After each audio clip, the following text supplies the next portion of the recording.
Livro Filoteia, ou Introdução à Vida Devota, de São Francisco de Sales.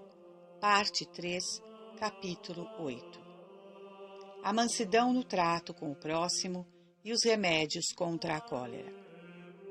O Santo Crisma, que a Igreja, seguindo a tradição dos apóstolos, usa no sacramento da confirmação e em diversas outras bênçãos, compõe-se de óleo de oliveira e de bálsamo, que nos representam, entre outras coisas, a mansidão e a humildade, duas virtudes tão caras ao Divino Coração de Jesus e que ele nos recomendou expressamente dizendo-nos: Aprendei de mim, que sou manso e humilde de coração. Como se unicamente por amor dessas duas virtudes quisesse consagrar o nosso coração ao seu serviço e aplicá-lo à imitação de sua vida. A humildade aperfeiçoa o homem em seus deveres para com Deus, e a mansidão em seus deveres para com a sociedade humana. O bálsamo, que misturado com outro líquido se afunda, nos representa a humildade, e o óleo de oliveira, que fica nadando em cima, nos faz lembrar a mansidão, que faz o homem passar por cima de todo o sofrimento, que excede a todas as virtudes, porque é a flor da caridade, que, como diz São Bernardo, só possui o auge da sua perfeição quando ajunta a virtude à paciência. Mas hás de compreender bem, Filoteia, o que diz Jesus Cristo, que devemos aprender dele a ser mansos e humildes de coração e que este crisma místico deve estar em nosso coração. É, pois, um perigo ardiloso do inimigo deter as almas no exterior dessas duas virtudes. Com efeito, muitos só possuem sua linguagem, seu ar e suas maneiras exteriores, e não examinando bem as suas ações interiores, pensam ser mansos e humildes e não o são de modo algum. O que logo se vê quando, apesar desta humildade exterior e mansidão cerimoniosa, se exasperam com o ardor e o orgulho incríveis a mais leve injúria que lhes façam e a menor palavra com que as magoam de passagem. A humildade verdadeira e a mansidão sincera são esplêndidos preservativos contra o orgulho e a ira que as injúrias costumam excitar em nós, como esse preservativo que o povo denomina graça de São Paulo, que faz quem o tomou nada sofra se for mordido ou picado por uma víbora. Mas, se formos picados pela língua de serpente, que tem a detração, se o nosso espírito se impregnar então de orgulho e o nosso coração se inflamar, não duvidemos que isso seja um indício evidente que a nossa humildade e mansidão não são verdadeiras nem sinceras, mas artificiosas e aparentes. O santo e ilustre patriarca José, mandando seus irmãos de volta do Egito para a casa de seu pai, advertiu-os assim: Não brigueis no caminho. Digo-te também, Filoteia, que esta vida é uma viagem que temos que fazer para atingir o céu. Não nos zanguemos no caminho uns contra os outros. Andemos em companhia com os nossos irmãos, em espírito de paz e amizade. Generalizando, aconselho-te: nunca, por nada, te exaltes, se for possível, e nunca, por pretexto algum, abras teu coração à ira. Pois São Tiago diz expressamente: a ira do homem não opera a justiça de Deus. Deve-se resistir ao mal e corrigir os maus costumes de seus subalternos com santo ânimo e muita firmeza, mas sempre com uma inalterável mansidão e tranquilidade. Nada pode aplacar tão facilmente um elefante irritado com a vista de um cordeirinho, e o que mais diminui o ímpeto de uma bala de canhão é a lã. A correção feita só com a razão recebe-se sempre melhor do que aquela que encerra também a paixão, porque o homem se deixa levar com facilidade pela razão, a que naturalmente é sujeito, ao passo que não pode suportar que o dominem pela paixão. Por isso, quando a razão quer fortificar-se pela paixão, faz-se odiosa e perde, ou ao menos atenua sua autoridade, por chamar em seu apoio a tirania e a paixão. Quando os príncipes visitam com suas famílias os seus estados em tempo de paz, os povos julgam-se muito honrados com a sua presença e dão largas à sua alegria. Mas quando passam à frente de seus exércitos, essa marcha muito lhes desagrada, porque, embora lhes seja de interesse, sempre acontece, por mais disciplina que reine, que um ou outro soldado mais licencioso cause danos a muitos particulares. Do mesmo modo, se a razão procura com mansidão seus direitos de autoridade, por meio de algumas correções e castigos, todos aprovarão e a estimarão, ainda que seja com exatidão e rigor. Mas, se a razão mostra indignação, despeito e cólera, que Santo Agostinho chama os seus soldados, ela mais faz temer que amar, e perturba e oprime a si mesma. É melhor, diz Santo Agostinho, escrevendo a pró futuro, fechar inteiramente a entrada do coração à cólera, por mais justa que seja, porque ela lança raízes tão profundas que é muito difícil arrancá-las. Assemelha-se a uma plantazinha que se transforma em uma árvore enorme.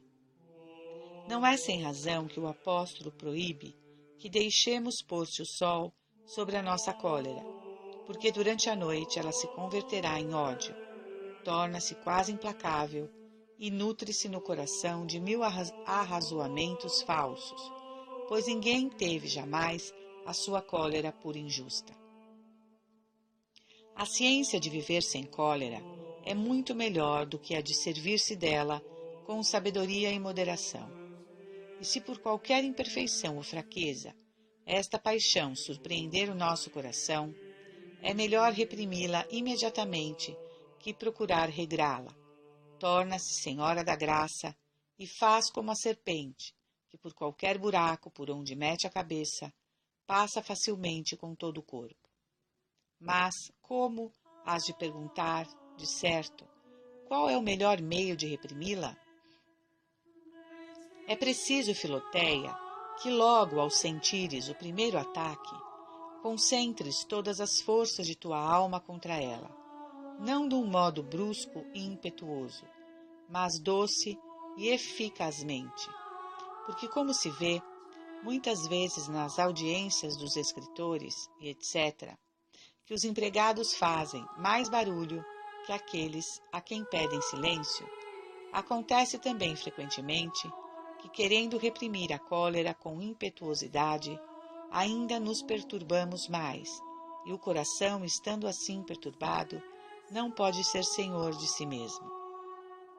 Depois desse suave esforço, segue o conselho que Santo Agostinho dava em sua velhice ao jovem bispo Auxílio.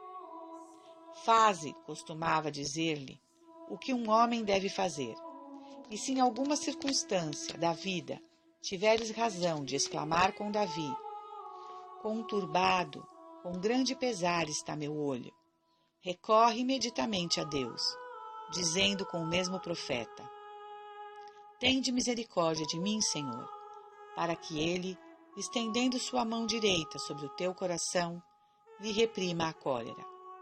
Significa que devemos invocar o auxílio de Deus logo que nos sentimos excitados, imitando os apóstolos no meio da tempestade, e ele mandará de certo as nossas paixões e que se acalmem, e a tranquilidade voltará à nossa alma. Advirto-te ainda que faças essa oração com uma suave atenção e não com esforço violento de espírito. Esta é a regra geral que se deve observar em todos os remédios contra a cólera.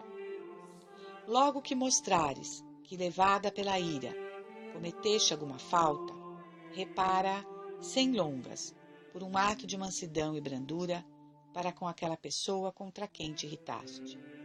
Pois se é uma precaução salutar contra a mentira, retratá-la, mal a houvermos pronunciado, também contra a ira é um remédio eficacíssimo repará-la imediatamente por um ato de brandura.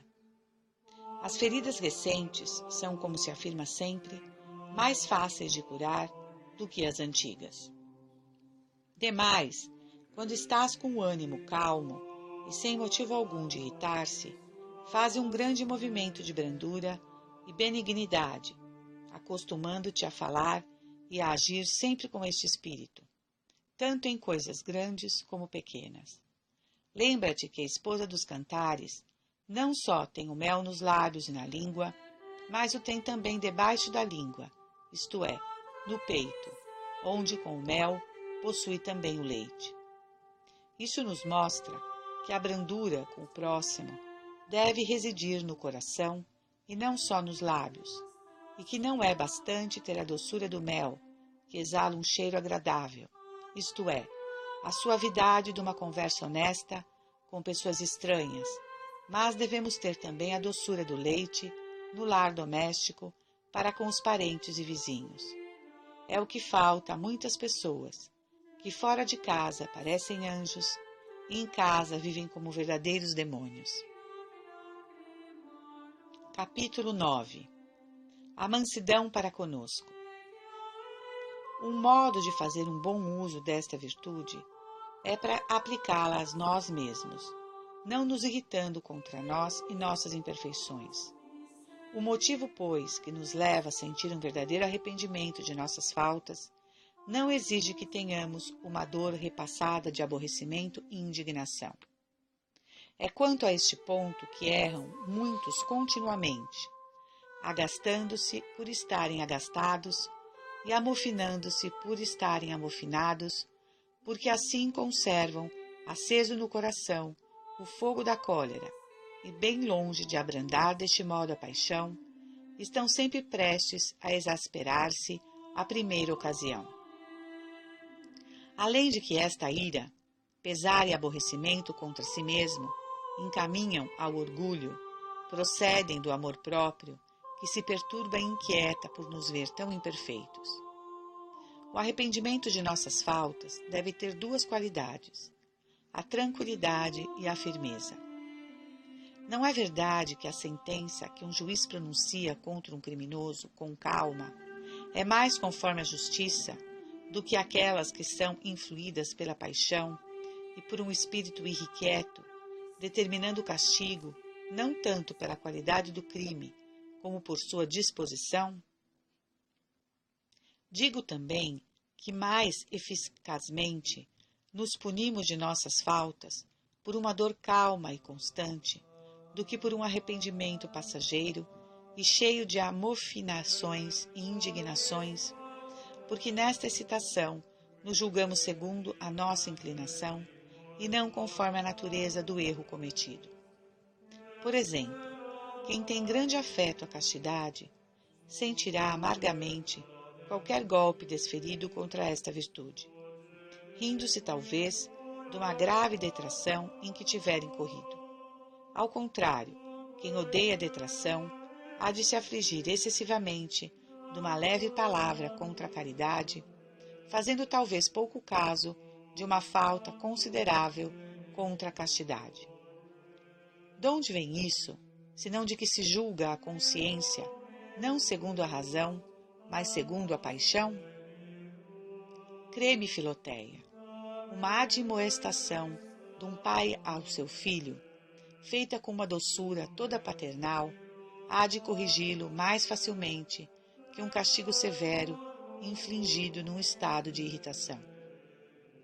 De modo semelhante, se nosso coração cometer uma falta, e nós o chamamos à ordem, branda e tranquilamente, com mais compaixão de sua fraqueza do que ira contra sua falta, exortando-o com suavidade a proceder melhor, este modo de agir o tocará e encherá mais de dor do que as repreensões ásperas que a indignação apaixonada lhe poderia fazer. Quanto a mim, se me propusesse evitar todo pecado de vaidade e caísse num bem considerável, não havia de repreender o meu coração deste modo. Tu és verdadeiramente miserável e abominável, porque te deixaste seduzir pela vaidade, depois de tantas resoluções. Que vergonha! Não levante mais os olhos ao céu, cego, imprudente e infiel a Deus. Quisera corrigi-lo com modos compassivos. Pois bem, meu pobre coração, eis-nos de novo caídos na cilada que tínhamos resolvido evitar. Ah, levantemo-nos de novo e livremo-nos dela para sempre. Imploremos a misericórdia de Deus. Esperemos que Ele nos sustenha para o futuro e reentremos nos caminhos da humildade. Coragem, Deus nos há de ajudar e ainda faremos alguma coisa de bem. Sobre a suavidade desta branda correção, queria eu fundar solidamente a resolução de não mais rescindir no mesmo pecado, procurando os meios conducentes a este fim e principalmente o conselho do meu diretor. Se, entretanto, o coração não for bastante sensível a essas doces repreensões, convém empregar meios mais enérgicos, uma repreensão mais forte e áspera para enchê-lo de uma profunda confusão de si mesmo, contanto que depois de tratá-lo com esta severidade, se procure consolá-lo com uma santa e suave confiança em Deus, a imitação desse grande penitente que, sentindo sua alma aflita, a consolava dizendo: Por que está tu triste, minha alma? E por que te perturbas? Espere em Deus, porque ainda hei de louvá-lo, salvação de meu rosto e Deus meu. Levanta-te de tuas faltas com uma grande placidez de coração, humilhando-te profundamente diante de Deus e confessando-lhe a tua miséria, mas sem te admirares disso. Que há, pois, de extraordinário que a enfermidade seja enferma, a fraqueza fraca e a miséria miserável? Detesta, contudo, com todas as forças, a afronta feita à divina majestade, e depois, com uma confiança inteira e animosa em sua misericórdia, volta ao caminho da virtude que tinhas abandonado.